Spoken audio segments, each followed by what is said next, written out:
ലോബിയിൽ ശാരികയുടെ friend request accept ചെയ്തപ്പോൾ ഞാൻ അറിഞ്ഞിരുന്നില്ല അത് ഇങ്ങനൊരു ബന്ധത്തിലേക്ക് കൊണ്ടെത്തിക്കുമെന്ന്. ഒരു ക്യാറ്റിൻ്റെ പ്രൊഫൈൽ പിക്ചറും ശാരി എന്ന പേരും. ആദ്യം ഞാൻ ഫേക്ക് ഐ ഡി ആണെന്നാ കരുതിയേ.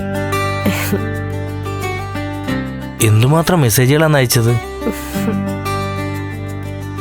ആദ്യമൊക്കെ ജസ്റ്റ് ഒരു ഫ്രണ്ട്ഷിപ്പ് അത്രേ കരുതിയിരുന്നുള്ളൂ. പക്ഷേ പിന്നീട് ഓരോ ദിവസവും അല്ല ഓരോ നിമിഷവും ഞാനറിയാതെ ഞാനിങ്ങനെ മാറിക്കൊണ്ടിരിക്കുകയായിരുന്നു. ഇപ്പം എൻ്റെ ലോകം തന്നെ ചാരിക്കുക.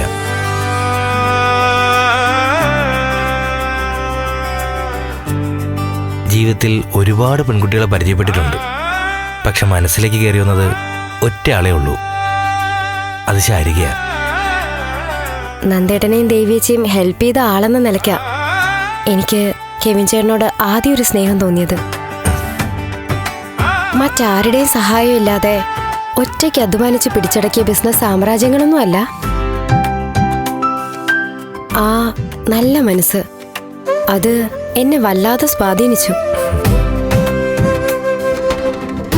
നന്ദേട്ടന് കമ്പനിയിൽ നല്ലൊരു ജോലി കൊടുത്തു.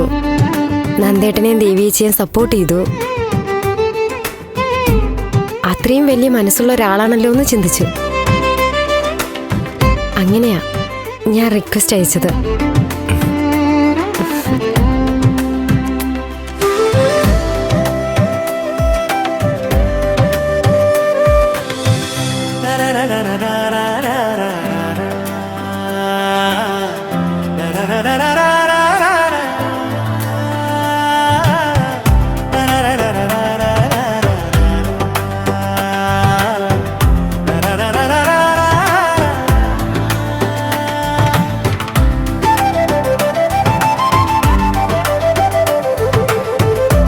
ആദ്യം പ്രണയം തുറന്നു പറഞ്ഞപ്പോൾ ശാരിക്ക് ദേഷ്യം തോന്നി എന്നോട്. ഞാനല്ലേ എല്ലാം തുടങ്ങി വെച്ചത്. സത്യത്തിൽ ഞാൻ മനസ്സിൽ ആഗ്രഹിച്ചത് കെവിൻ ചേട്ടൻ ഇങ്ങോട്ട് പറയായിരുന്നില്ലേ? അപ്പോ സന്തോഷല്ലേ തോന്നുക? മതം, ജാതി, പ്രായം ഒന്നിനെ കുറിച്ച് ഞാൻ ചിന്തിച്ചില്ല. കെവിൻ ചേട്ടൻ എന്താണോ അത് അതുപോലെ ഞാൻ സ്വീകരിക്കുകയായിരുന്നു. Thank you Shari, thank you. പ്രണയത്തെക്കുറിച്ച് കവികളും കഥാകൃത്തുക്കളൊക്കെ ഓരോന്ന് എഴുതിവിടുമ്പോൾ ഞാൻ കരുതിയത് അവർക്ക് വട്ടാണെന്നാ. പക്ഷേ അത് സത്യമാണ്. പ്രണയം എന്ന് പറഞ്ഞാൽ ഒരു വട്ട് തന്നെ. അത് നമ്മുടെ സമനില തെറ്റിച്ച് കളയും. ഞാൻ അങ്ങനെ സമനില തെറ്റി നടക്കുന്ന ഒരാളായിപ്പോ. കേൾക്കാൻ നല്ല രസമുണ്ട്, സന്തോഷം. പക്ഷേ സമയം പോവാ. ഇനി എനിക്ക് പോണം. ഇത്രയൊക്കെ എത്തിയത് തന്നെ അത്ഭുതം. എന്നെ ബസ് സ്റ്റോപ്പിലൊന്ന് ഡ്രോപ്പ് ചെയ്യോ?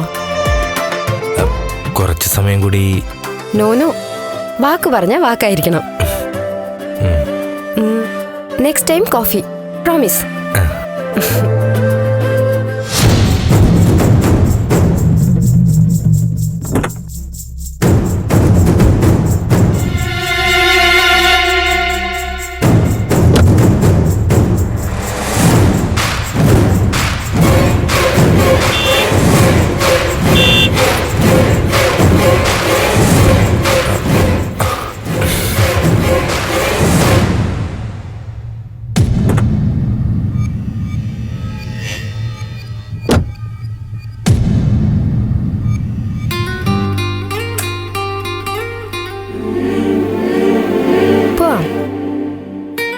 ഓരോ വിഷയത്തിലുള്ള ശാരികയുടെ നിലപാടുകളാണ് എന്നെ ശാരികയുമായി കൂടുതൽ അടുപ്പിച്ച്. ശാരിക ദേവിക പോലെയല്ല. മറ്റുള്ളവരെ സുഖിപ്പിക്കാൻ വേണ്ടി ഇഷ്ടമില്ലാത്ത അംഗീകരിച്ച് കൊടുക്കുകയോ തെറ്റ് കണ്ടില്ലെന്ന് വയ്ക്കുകയോ ചെയ്യില്ല.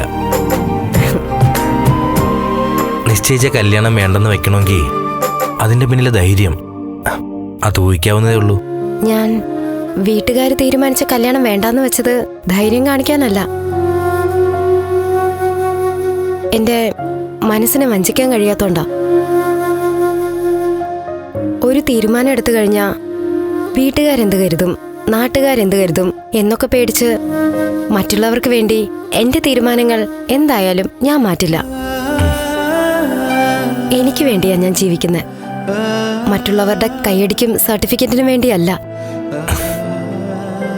എനിക്ക് ശരിയെന്ന് തോന്നുന്നത് ഞാൻ ചെയ്യും. കെവിൻ ചേട്ടനെ പരിചയപ്പെട്ടു, പരസ്പരം മനസ്സിലാക്കി. ഇതാണ് എന്റെ പങ്കാളിയെന്ന് ഉറപ്പിച്ചു. ഇനി ആകാശം ഇടിഞ്ഞു വീണാലും ശരി, എന്റെ പാർട്ണർ കെവിൻ ചേട്ടൻ തന്നെയാ. ഒരു കാര്യം ഞാൻ ഉറപ്പു പറയാം,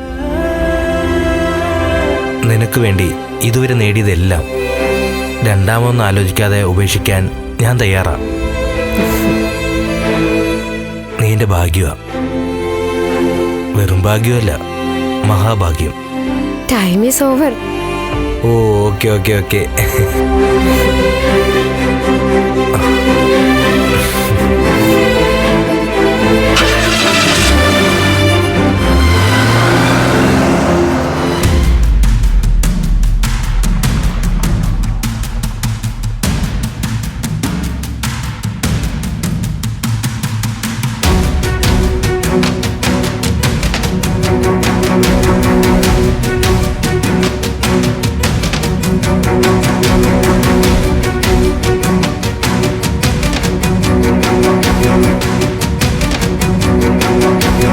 നന്ദാ, നീ എന്താ വല്ലാതിരിക്കുന്നേ? സിദ്ധു വഴക്ക് പറഞ്ഞു തോർത്തിട്ടാണോ? സത്യത്തിൽ സിദ്ധു പറഞ്ഞ ഒരു പ്രധാന കാര്യത്തെക്കുറിച്ചാ ഞാൻ ഇപ്പൊ ചിന്തിക്കുന്നത്. ദേവികയുടെ നഷ്ടപ്പെട്ട ഫയല്.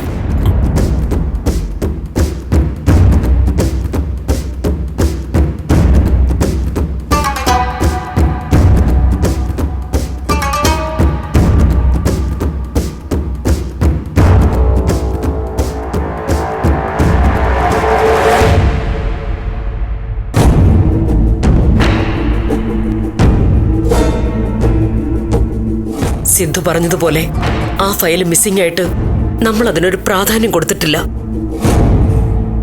നന്ദ, ഇവിടെ ഉണ്ടായിരുന്ന ആ ഫയലിന് എന്താണ് സംഭവിച്ചത്? അമ്മ എന്തിനാ അത് എന്നോട് ചോദിക്കുന്നേ? ആ ഫയലിനെ കുറിച്ച് അമ്മയ്ക്കും അച്ഛനുള്ള അറിവേ എനിക്കും ഉള്ളൂ.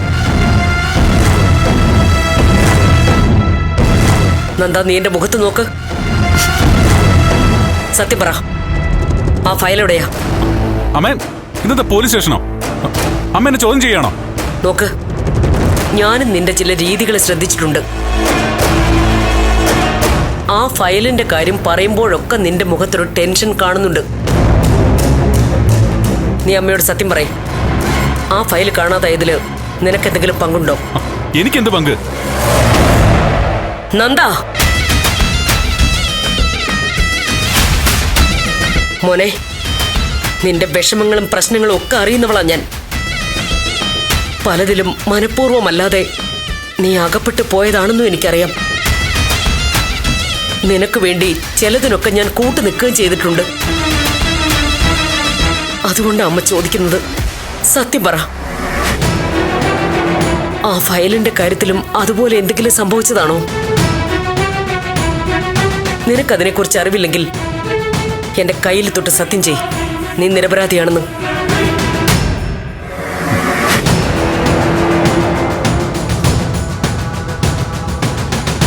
നിന്നെ പരീക്ഷിക്കുന്നതല്ല മോനെ, എനിക്കൊരു സമാധാനത്തിന് വേണ്ടിയാ. സത്യം ചെയ്യുന്നെന്താ?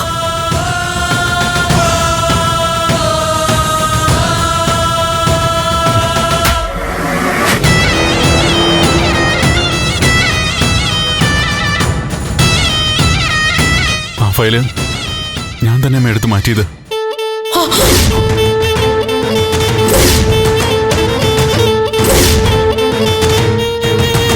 എനിക്കത് മാറ്റി വെക്കേണ്ടി വന്നു.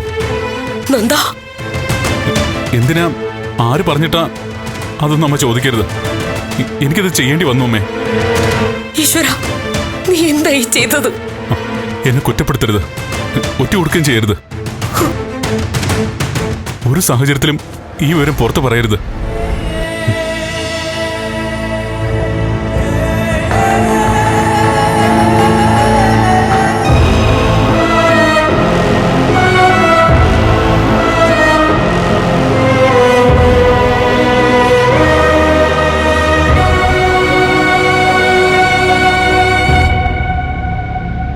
നന്ദ മോനെ.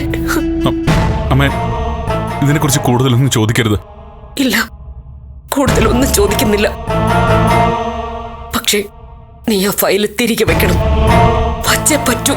അമ്മേ പ്ലീസ്, അമ്മ അതിനെക്കുറിച്ച് ഇനി ഒന്നും പറയരുത്. ആ ഉറപ്പില്ല ഞാൻ അമ്മയോട് എല്ലാ കാര്യങ്ങളും തുറന്നു പറഞ്ഞത്. മോനെ, ദേവിക്ക് ഒരു പാവോ. സിദ്ധു പറഞ്ഞതുപോലെ ആ ഫയല് കാണാതെ അവൾ ആകെ നീറി നിൽക്കുക. നീ അത് തിരിച്ചു വെക്കണം. അതിനേക്കാൾ നീറുക അമ്മ. ഞാൻ കാരണം ദേവിക്കിപ്പോ വിഷമം മാത്രമേ ഉണ്ടാവുന്നുള്ളൂ. പക്ഷേ അമ്മ, ചില കാര്യങ്ങളിൽ ഞാനും പെട്ടുപോയി. അതിൽ നിന്നും രക്ഷപ്പെടാൻ എളുപ്പമല്ല അമ്മേ.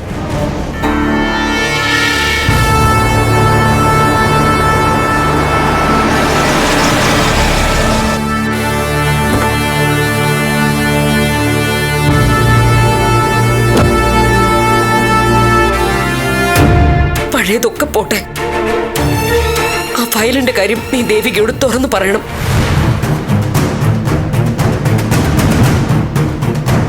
അല്ലെങ്കിൽ വേണ്ട, എടുത്തെടുത്ത് അതങ്ങ് തിരിച്ചു വെക്കേ. ഇല്ല, അത് പറ്റില്ലമ്മേ. സാഹചര്യം അങ്ങനെ ആയിപ്പോയി. ദേവി ഇക്കാര്യം അറിയരുത്. ആ ഫയലിന്റെ കാര്യം അമ്മ അങ്ങ് മറന്നേക്ക്. ഞാനതെടുത്ത് മാറ്റിയെന്നുള്ളത് ഞാനും മറക്കാൻ ശ്രമിക്കാം.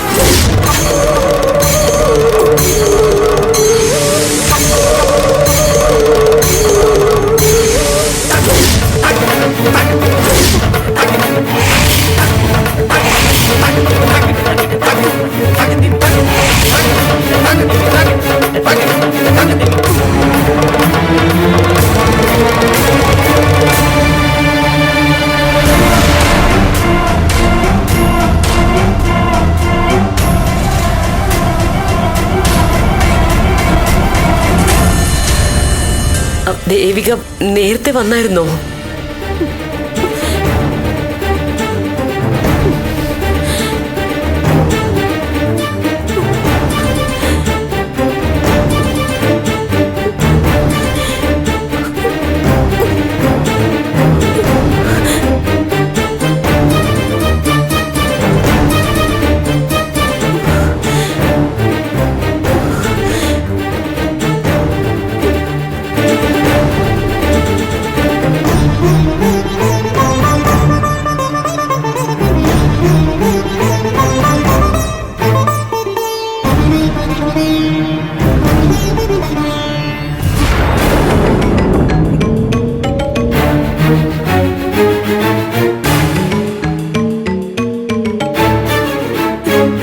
സംശയങ്ങളൊക്കെ അവസാനം സത്യമായി അല്ലേ?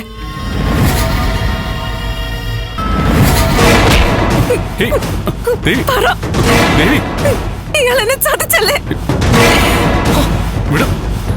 എന്നോടിങ്ങനെ കാണിക്കാൻ എങ്ങനെ മനസ്സ് വന്നു?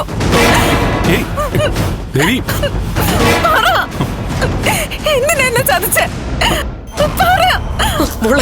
എന്താ ഇത്? ഇങ്ങോട്ട് മാറ്. പോവരുത്. സംസാരിക്കാനല്ല, എന്റെ നേരെ നിൽക്കാൻ പോലും അർഹതയില്ല അമ്മയ്ക്കും മോനും. ആ ഫയൽ എവിടെ? അതിങ്ങ് എടുക്ക. ഏത് ഫയല്? എനിക്കൊരു ഫയലിനെ കുറിച്ച് അറിയില്ല. പച്ചക്കള്ളം പറയുന്നോ? ഫയലിന്റെ കാര്യം താൻ പറയുന്നത് എന്റെ കാത് കൊണ്ട് ഞാൻ കേട്ടതല്ലേ? ഫയൽ എടുത്ത് മാറ്റിയതാണെന്ന് പറഞ്ഞില്ലേ?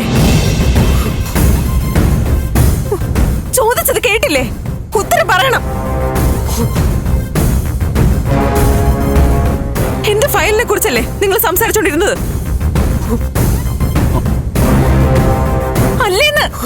അല്ലെന്ന് പറഞ്ഞില്ലേ? അല്ലേ? പിന്നെ എന്താ നിങ്ങൾ സംസാരിച്ചോണ്ടിരുന്നേ? ലോകത്ത് ഒരേ ഒരു ഫയല്, നിന്റെ മിസ്സായ ഫയൽ മാത്രമേ ഉള്ളൂ. ഞാൻ എന്റെ ഓഫീസിലൊരു ഫയലിന്റെ കാര്യം പറഞ്ഞോണ്ടിരുന്നേ. ദേവി, ആർക്ക് വേണ്ടിയാ എന്തിനു വേണ്ടിയാ? ദേവി ആർക്ക് വേണ്ടിയാന്ന്? ദേവി. എന്തിനു വേണ്ടിയാ കള്ളം പറയുന്നത്? ദേവി നീ എന്താ കാണിക്കുന്നത്? നീ മോളോ? ആരുടെ മോള്? നമ്മളിനി അമ്മയും മോളും ഒന്നുമല്ല. അതല്ല, ഞാൻ അമ്മയായിട്ട് ഇനിയും കാണണമെന്നുണ്ടെങ്കിൽ എന്നോട് കാണിച്ച ചതിക്കും വഞ്ചനയ്ക്കും നന്ദുവിനെ കൊണ്ട് എന്നോട് ക്ഷമ പറയിപ്പിക്കണം. ആ ഫയല് തിരികെ വാങ്ങി തരുക വേണം. അങ്ങനെ ചെയ്യാത്ത തെറ്റിന് ഞാൻ ക്ഷമ പറയാനൊന്നും പോകുന്നില്ല. ചെയ്യാത്ത തെറ്റോ? ഫയലിന്റെ കാര്യം എനിക്കൊന്നും അറിയില്ല. പിന്നെ നിങ്ങൾ എന്താ സംസാരിച്ചോണ്ടിരുന്നേ?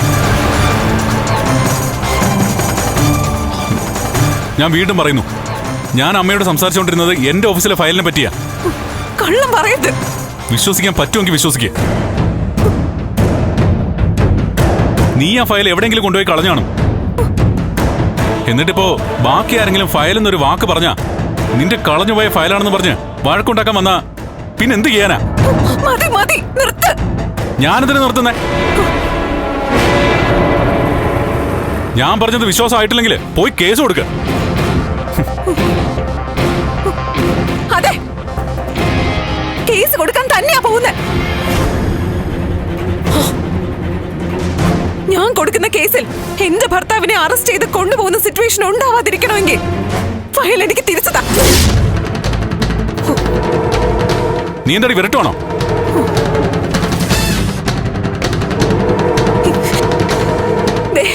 അവസാനമായി ചോദിക്ക, ആ ഫയല് തിരിച്ചു തരുന്നുണ്ടോ ഇല്ലയോ?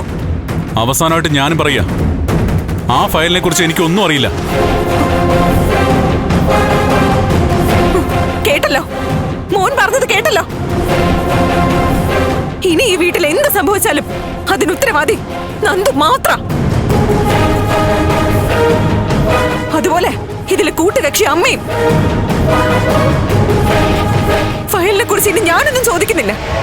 അത് ചോദിക്കേണ്ടവർ ചോദിക്കേണ്ട രീതിയിൽ ചോദിച്ചോളും.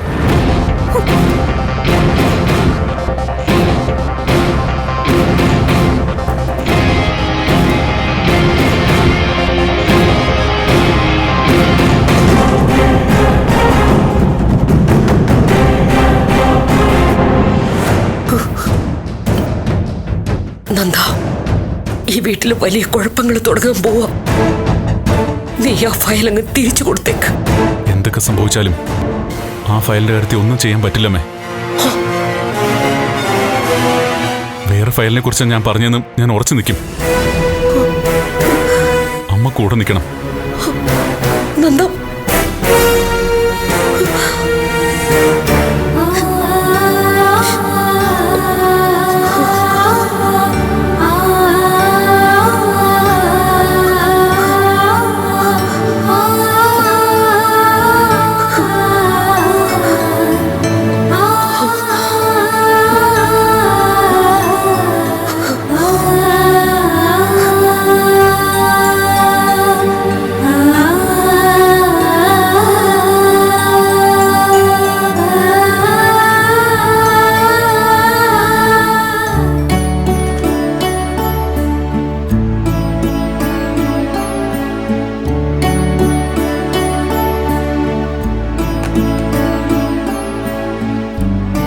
അല്ല ഗിരി, ശാരിക കാർ കയറി എങ്ങോട്ടാ പോയേ?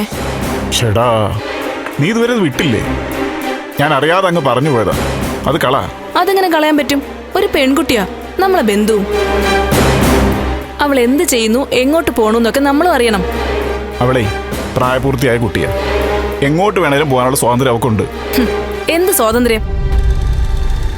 നല്ല തല്ല് കൊടുത്ത് വളർത്തിയിരുന്നെങ്കില് കാണുന്ന കാറ് കയറി കറങ്ങാൻ പോക്കൊന്നും ഉണ്ടാവില്ലായിരുന്നു. രജനി, ആവശ്യമില്ലാത്ത വ്യാഖ്യാനമൊന്നും കൊടുക്കല്ലേ.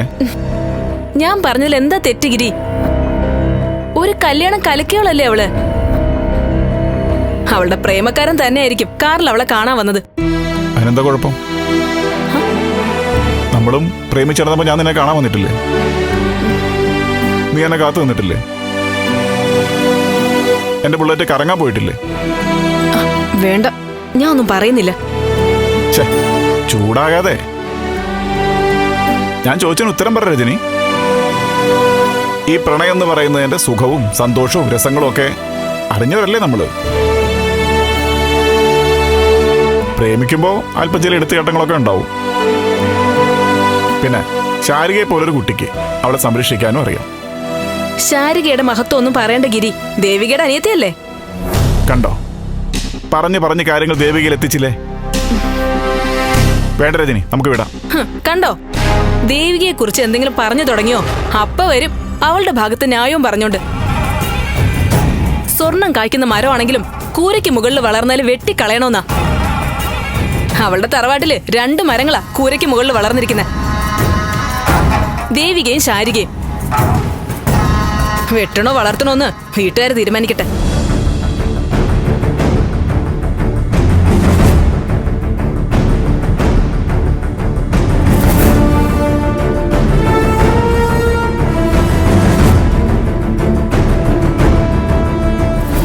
ഏയ് ബെല്ല,